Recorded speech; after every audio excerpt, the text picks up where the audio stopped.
Muy buenos días. Quiero agradecer a la Comisión Nacional de Bioética participar el día de hoy con algunas reflexiones sobre el diagnóstico prenatal. Difícilmente existe una disciplina que influya en tantos aspectos de la vida como lo es la genética.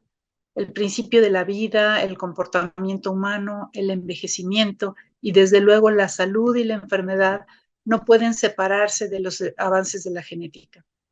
En este gran espectro, la bioética se encuentra necesariamente involucrada en el diagnóstico prenatal.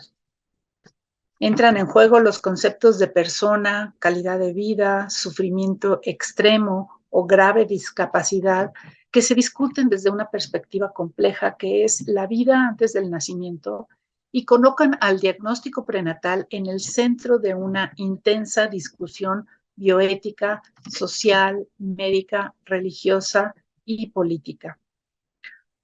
Así es que al hacerse el diagnóstico de una enfermedad fetal, todos los involucrados participan no solo con su conocimiento, sino también con sus percepciones, con sus creencias. El diagnóstico prenatal es un conjunto de métodos y procedimientos aplicados para conocer el estado de salud embrionario o fetal. Y esto puede hacerse antes de la implantación, es decir, antes de que ese óvulo fecundado en desarrollo logre adherirse al endometrio y penetrar en este para poder empezar el embarazo, o bien durante el embarazo. El diagnóstico preimplantación necesariamente se lleva a cabo en una clínica de reproducción asistida en donde se obtienen los ovocitos por un lado y los espermatozoides por otro, y en el laboratorio de una manera controlada se ponen en contacto para que haya una introducción del espermatozoide, del núcleo del espermatozoide hacia el ovocito, y tenemos aquí en una preciosa fotografía, el pronúcleo femenino y el pronúcleo masculino que se unen para formar ya un solo núcleo que será el que tenga la mezcla de los genes de padre y de madre. Una vez que esto ocurre, se empiezan a desarrollar, se dividen en 2, en 4, en 8, etcétera, y ocurre la llegada de la primera parte del desarrollo hasta el día 5, que sería la formación del óvulo fecundado, 2, 4 células, 8 células, el estadio de mórula y el estadio de blastocisto, cuando vemos aquí una pequeña cavidad con líquido. Todavía no hay un embrión formado, pero ya las células empiezan a diferenciarse. En esta etapa, cuando tenemos a las células en el laboratorio, que están accesibles, podemos tomar un pequeño número de células de este conjunto y revisar el material genético, que puede ser, en el mejor de los casos, 46XX o 46XY, que es lo normal para un embrión femenino o un embrión masculino. Pero pueden haber muchas variables y alteraciones en el número cromosómico, ya sea de más o de menos, o tener solamente complejos de material paterno, únicamente paterno, ya sean XX o XY, o únicamente materno. Todas estas condiciones no progresan, o en general no progresan. Unas poquitas llegan a progresar, pero la mayoría no.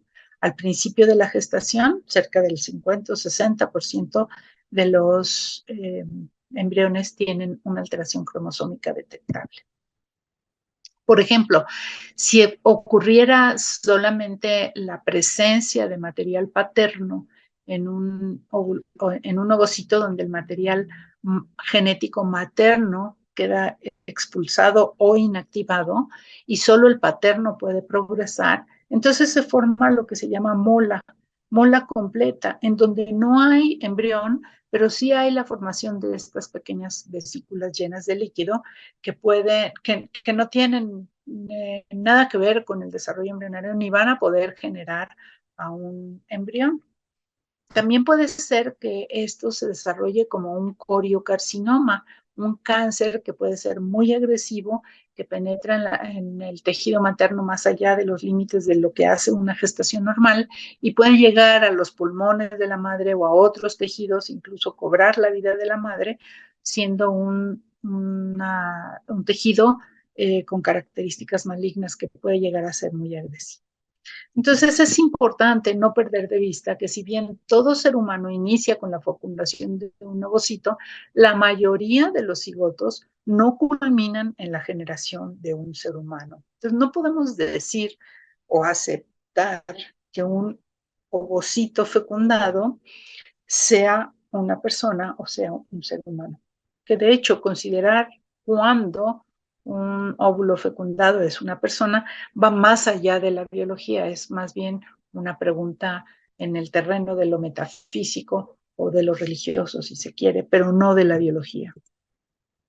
No todos los cigotos que se obtienen son transferidos, son pasados a la madre, porque algunos tienen una forma, una morfología de sus células adecuada, normal, y otros tienen una forma asimétrica, con células en degradación, que muestran un aspecto no compatible o poco compatible con el desarrollo de un embrión. En estos cigotos en desarrollo, o mórulas o blástulas, se pueden obtener una o dos células o más células y ahí hacerse el diagnóstico genético de esas células. Este diagnóstico nos permite conocer muchas enfermedades, ya sea de los cromosomas o de genes, y decidir en un momento dado si esa blástula tiene las posibilidades de llegar a generar un recién nacido sano o no. Esto ocurre hasta el día 5 y está en el laboratorio. Una vez que se toma la biopsia, ese blastocisto se congela. Y cuando tenemos los resultados, entonces de lo que tenemos, se decide cuáles van a ser transferidos al interior del útero para tratar de lograr un embarazo. En esto, desde luego, está la participación activa del médico y el médico debe estar siempre en diálogo con la mujer, con la pareja, para definir cuáles son los embriones que se van a transferir o no. Desde el principio, cuáles son las pruebas que se van a hacer, cuáles son de los resultados, cuáles van a ser los que se van a transferir y cuáles no se van a transferir. Y si hay embriones supernumerarios, una vez que la pareja ha satisfecho su necesidad reproductiva, ¿qué hacer con ellos? ¿Se van a desechar? ¿Se van a donar a otra mujer? ¿A la investigación? Todo esto debe quedar en el consentimiento informado, en donde el médico informa a las pacientes sobre todas estas posibilidades y sobre las decisiones que se van a tomar en cada una de estas circunstancias. Desde luego, una de las principales decisiones es no transferir cigotos con enfermedades genéticas graves. Sin embargo, esto se va llevando o extendiendo a enfermedades genéticas moderadas o leves, o bien a enfermedades de inicio en la vida adulta, como puede ser Parkinson o demencia, o predisposición a enfermedades como el cáncer, cuando hay variaciones en un gen que se llama P53 y nos permite conocer si ese cigoto es portador de mutaciones que pudieran llegar a conferirle al recién nacido un riesgo alto de desarrollar cáncer. Sí, transferir cigotos, desde luego que no tengan enfermedades genéticas, de acuerdo a los estudios que se hayan realizado, o bien pensar si se transferirían embriones con características genéticas aptas para donar tejidos u órganos a un hermano enfermo. Si fuera del sexo que desea la pareja, si se transferirían embriones portadores de enfermedades genéticas moderadas o leves propios de una minoría, como ahora lo solicitan algunos grupos, por ejemplo, con sordera o con algunos tipos de talla baja o de displasias óseas. Y finalmente, si si serían seleccionados esos embriones de acuerdo a características genéticas, entre comillas, buenas o deseables. Sí, el médico sí participa en esas decisiones y tiene que tener su postura muy clara ante los pacientes. Y en el caso de no estar de acuerdo con muchas de estas condiciones, expresarlo desde el principio y expresar sus motivos. Pero no puede esto hacerlo eh, mm, escondiendo su propio sentir y sus propias convicciones respecto a la transferencia de cigotos en condiciones especiales como serían esto. Y desde luego, el diagnóstico preimplantación abre la posibilidad de la pareja para decidir activamente tener un hijo afectado. Entonces, ¿cuál es la responsabilidad del médico en la transferencia de cigotos afectados? Debe hacerlo aún en contra de sus convicciones. Transferir cigotos afectados protege el interés de los niños. Todo esto debe discutirse antes de todo el proceso de reproducción asistida. Pasamos a una etapa más avanzada en donde ya podemos hablar de un embrión de hasta las 9 semanas o de fetos de las semana 10 en adelante. ¿Y qué pasa cuando el diagnóstico ocurre en esta época de la vida intrauterina? En algunas condiciones, conocer un diagnóstico prenatal preciso nos permite establecer un tratamiento fetal médico o quirúrgico necesario. A veces tenemos las herramientas para hacerlo, otras veces no.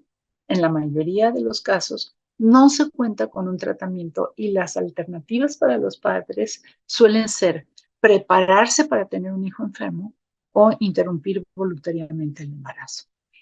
Cualquiera de estos dos caminos es un camino difícil y como médicos tenemos la obligación de estar actualizados en la información que le brindamos a nuestros pacientes.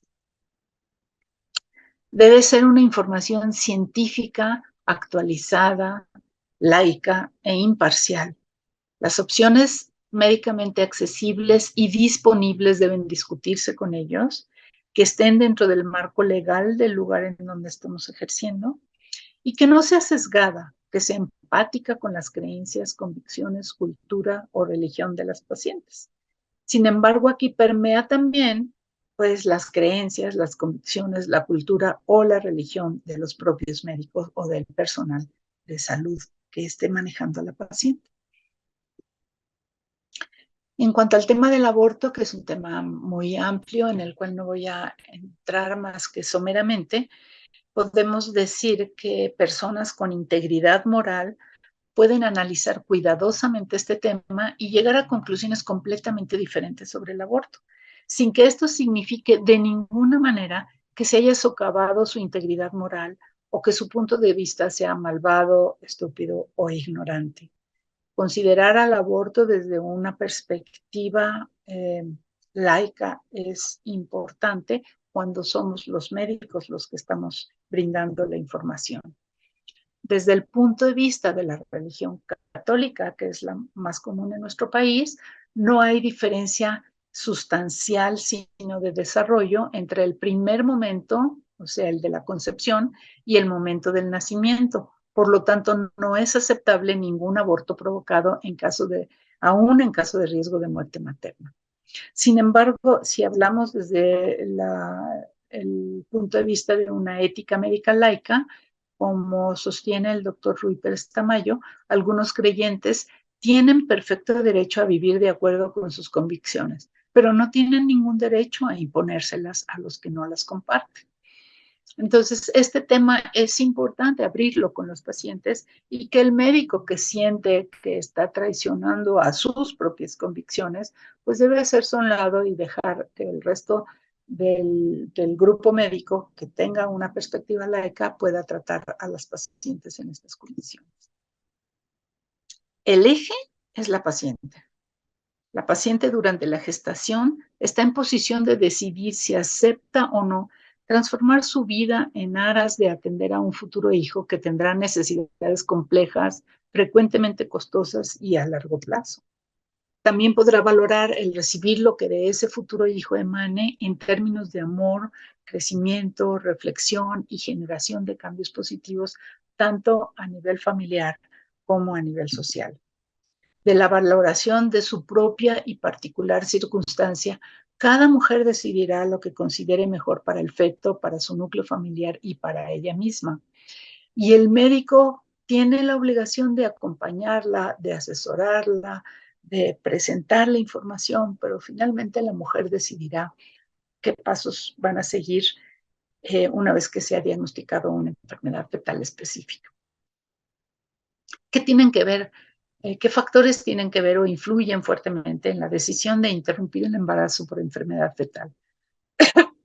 Desde luego, la edad gestacional. No es lo mismo no transferir un embrión que interrumpir el embarazo a la semana 9, a la semana 13, a la semana 20 o a la semana 30. Tiene mucho que ver la edad gestacional en estas decisiones.